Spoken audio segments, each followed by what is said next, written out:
ঝিলিক, তুই ঘরে বসে থাক, আমি পুকুর থেকে কিছু শাপলা তুলে নিয়ে আসি। ঘরেই থাকবি, বাইরে যাওয়ার দরকার নেই। আচ্ছা মা, যাও, তাড়াতাড়ি ঘরে ফিরে এসো। এই বলে ঝিলিকের মা পুকুর পাড়ে শাপলা তোলার জন্য যায়। খুব একটা কাছেও ছিল না পুকুর।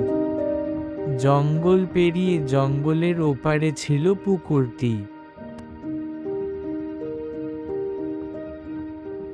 তখন ছিল ভর দুপুর, চারদিকে কোনো জনমানব নেই। ঝিলিকের মা হাঁটতে হাঁটতে পুকুরের দিকে চলতে লাগলো। পুকুর পাড়ে একটি শেওড়া গাছ ছিল, সেখানে থাকতো এক শাকচুন্নি। ভয়ঙ্কর তার চেহারা।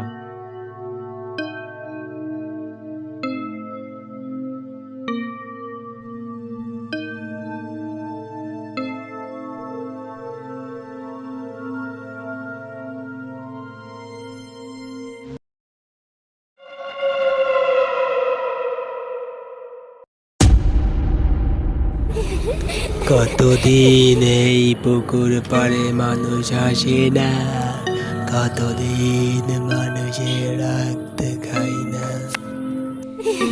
আমার কথা শুনতে পেরে আর কেউ আসে না এই পুকুর পাড়ে।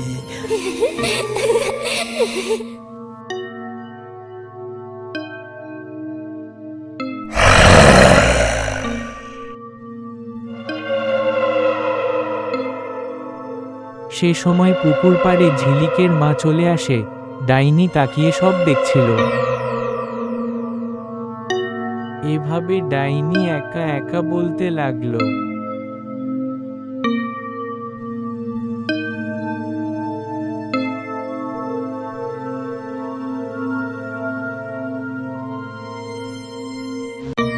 ঝিলিকের মা শাপলা তুলতে ব্যস্ত ছিল।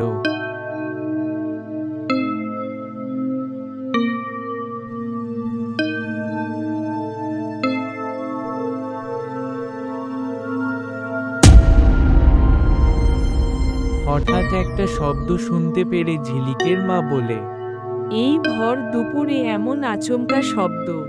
কেউ তো কোথাও নেই। এত জোরে কোথা থেকে শব্দ আসছে?